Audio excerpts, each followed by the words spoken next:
Welcome back to Cycle Wisdom, where we empower women to restore natural menstrual cycles to improve health and promote fertility. I'm your host, Dr. Monica Minger, and I'm so glad you're listening today.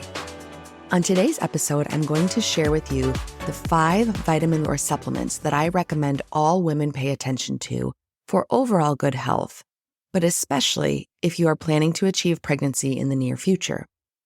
We will talk about why these particular vitamins or supplements make my top 5 list, as well as ways to get them through natural food sources or the appropriate doses if you need to take a supplement version to achieve adequate levels for each of them. So let's get started today with a story about a client of mine who we'll call Audrey. Now, Audrey was wanting to get pregnant, and she came to me on a list of about 15 different supplements at the recommendation of friends, social media, and what she had done her own research on.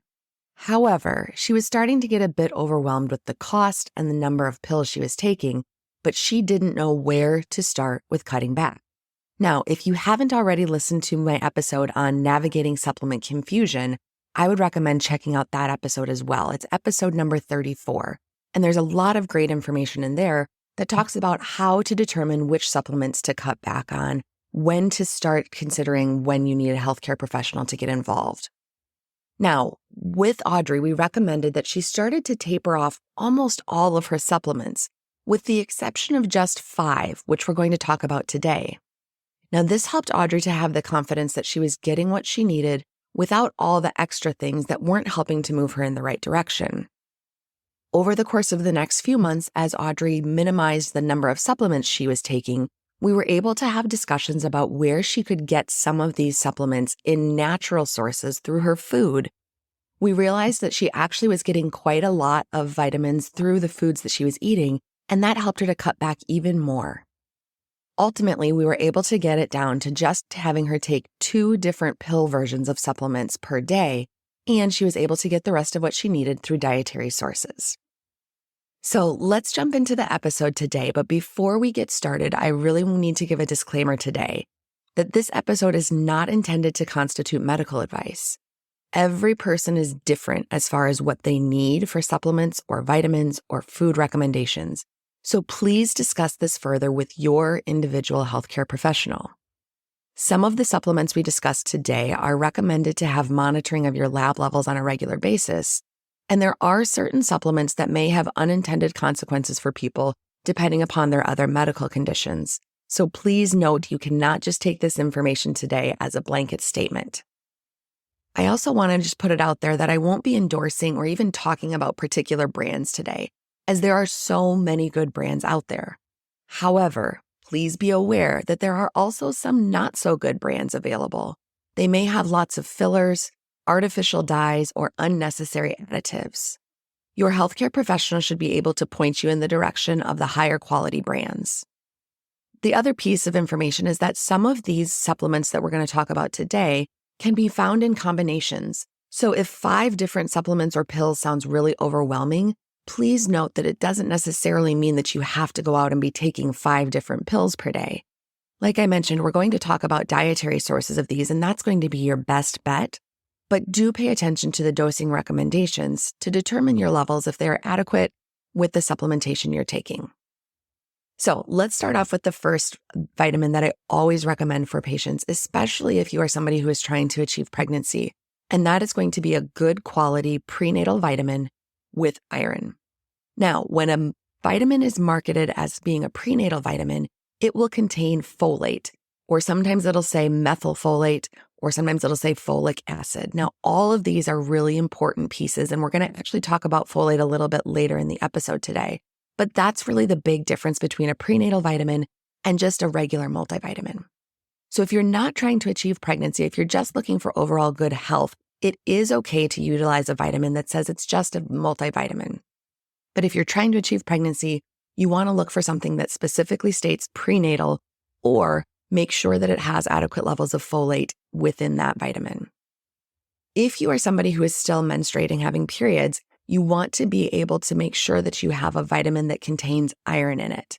Now, the easy way to figure this out is that most gummy vitamins do not have iron in them. This is designed on purpose as a child safety. If you have a chewable multivitamin or prenatal vitamin, some of them contain iron, but most of them don't. So just pay attention to that. Most of the times when you get iron in a prenatal vitamin, it's going to be a regular capsule or tablet. Overall, a good prenatal vitamin is just going to fill in for any gaps in your diet. It's not a substitute for not continuing to eat healthy, but really it's going to help to fill in anywhere that we are missing certain vitamins, nutrients, or minerals from that particular day. The one other piece with a prenatal vitamin is to pay attention to the dosing recommendations that are listed on the bottle. Now, you may be tempted to say, hey, I'm going to purchase this prenatal vitamin because it's much less expensive than another one. However, if you have to take 6 tablets daily, it's going to be gone through much more quickly. So just make sure that you know what the recommendations are for dosing in order to get the adequate levels. Please also pay attention to the percentage daily values that are on there. In many cases, it does not do you much good to take something that has 600% of the recommended daily value that you have, because most of the time we don't need 600% of a recommended daily value for something. In these particular situations, it may be appropriate to take less of the particular recommended daily dosing, but again, this should be discussed with your individual healthcare professional. The second supplement we're going to talk about today is omega-3 fatty acids. Now, the National Institute of Health only sets recommendations for ALA, which is alpha-linolenic acid. There are other components of omega-3s, including EPA and DHA.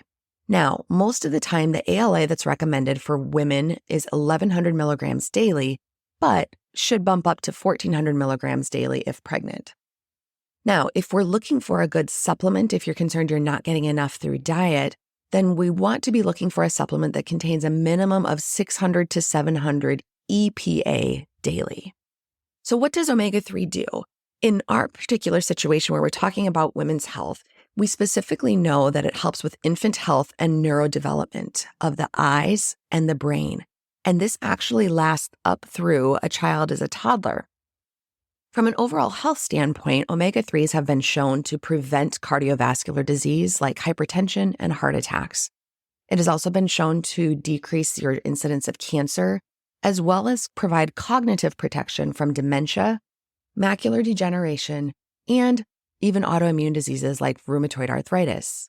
Now, the good news is that we can get omega-3s in our diet. Good natural sources of ALA include flaxseed, soybeans, chia seeds, and walnuts. Now, interestingly enough, those particular natural sources of ALA don't contain a whole lot of EPA, so that's not going to be enough to get just all of the omega-3s that you need on a weekly basis. The other places where we see lots of omega-3s are going to be directly through fish. Now, specifically, we're wanting to aim for cold water fatty fish like salmon, herring, sardines, or trout. Now, importantly, you'll need to get at least 8 to 12 ounces per week in order to get the adequate levels that you need. So in these cases, if you are not eating fish at least 2 to 3 times per week, you're probably not getting enough. It's also important to make sure that you're balancing your mercury content or exposure, as some fish can have higher levels of mercury, which is obviously not good for long-term health. Luckily, there are other ways that you can get omega-3s through fortified foods like eggs, yogurt, juice, milk, and some soy beverages. Most of these will include labeling directly on the side of the package if they have omega-3s added to them, and they will actually tell you the amount that you are getting. If you're unable to get omega-3s through foods, natural sources, or fortified, you can always take an omega-3 supplement. Let's talk about the third vitamin that we find to be crucially important, and this one is really good for overall health, not just in regards to menstrual health or fertility, and that is vitamin D. Now, ideally, we should have levels of vitamin D, if you get a lab draw, that are 50 or above. So it's really important to have your healthcare professional check your levels to know where you're at to determine if you need additional supplementation or not. Now, some of the benefits we talk about as far as overall health with vitamin D supplementation is that it helps to improve fatigue, anxiety, and wound healing, as well as decreasing inflammation, improving your immune function, and even helping with blood sugar metabolism. Specifically in regards to fertility health, in men, we know that vitamin D helps to improve sperm motility and semen quality by increasing calcium stores. In women, vitamin D helps with binding calcium to increase bone density and has been shown to improve and increase the quality of ovulation. Now, some people will talk about just getting sun exposure in order to get your vitamin D levels up. However, you need about 10 to 15 minutes of sun exposure daily, at least on your arms and face, in order to get the adequate levels of vitamin D that your body needs. Unfortunately, if you do this every day, you are going to greatly increase your risk of skin cancer. So this is not a recommended method of getting your vitamin D for the long run. In general, it's much easier to get vitamin D through natural sources of food. So we're going to be talking about additional sources like, again, fatty fish, egg yolks, cheese, and then some things that are a little less common like beef liver or even cod liver oil. Luckily, there are fortified foods available with vitamin D. Most notably would be milk, orange juice, and many cereals. So check what you're eating on a daily basis. In general, you don't have to monitor this every single day, but I typically will tell women check on what you're getting in for vitamin D through your food sources and just do an overall view. For most people, the recommendation is to get at least 600 IU or international units daily for vitamin D. In people who are vegans, so not eating any meat or dairy, they will almost always need to have supplementation or fortified foods. And again, any vitamin D supplement should be based on your individual levels to determine how much supplementation you need. Some people, the 600 units daily is enough, whereas some individuals need 2,000 or 5,000 units daily, or sometimes more. So really important to have a healthcare professional follow those levels along with you. The fourth vitamin today we're going to talk about is vitamin B12. And again, this is another one of those that it's important to check your levels prior to just starting supplementation. Many people actually are getting enough of vitamin B12 in their diet, and so you may not need an additional supplement in order to keep your levels up. Now, ideal levels of B12 should be somewhere around 1,000 picograms per milliliter, perhaps a little bit more, perhaps a little bit less, depending upon your individual situation. So again, making sure those levels are checked prior to starting supplementation. People who are deficient in vitamin B12 may experience anemia, which can lead to fatigue or lack of energy.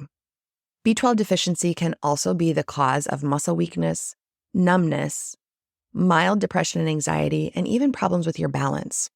Now again, B12 is another one of those that's especially problematic to get if you are vegetarian or vegan, because most sources of B12 in the diet come through meat.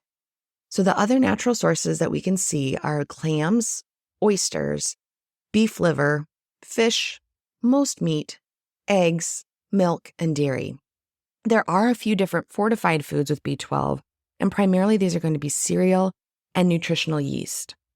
So if you're not getting enough B12 in your diet, the recommendation is for a supplement, generally around 2,500 micrograms daily if you're not getting any in your diet. If you are getting some B12 in your diet, it's important to have this level checked and monitored closely by your healthcare professional.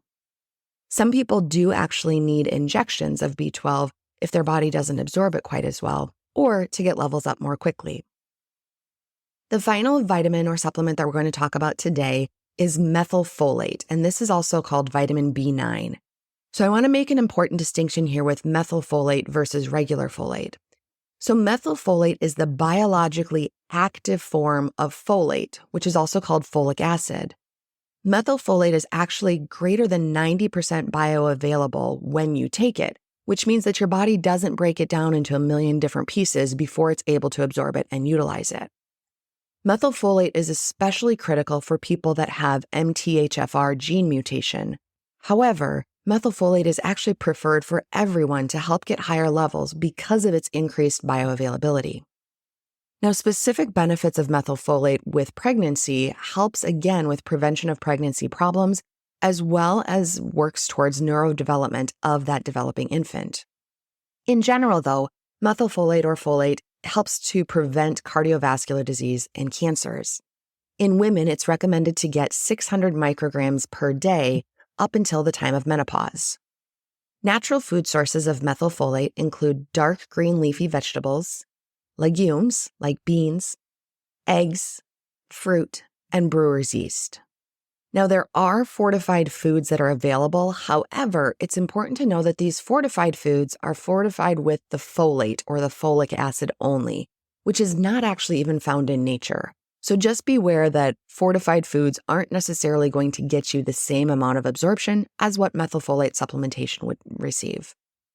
Methylfolate is available as a supplement in many different dosages. But in general, we aim for about 800 micrograms daily. Again, this is if you're not getting any through natural food sources.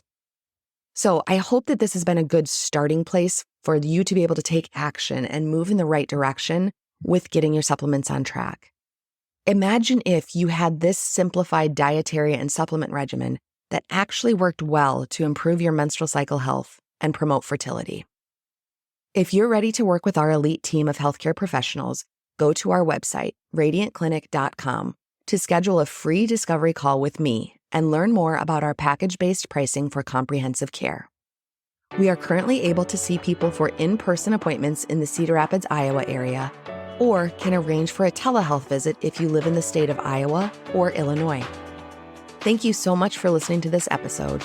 Please share this podcast with someone in your life who would benefit from our services. Remember to subscribe to this podcast for more empowering content that I look forward to sharing with you on our next episode of Cycle Wisdom.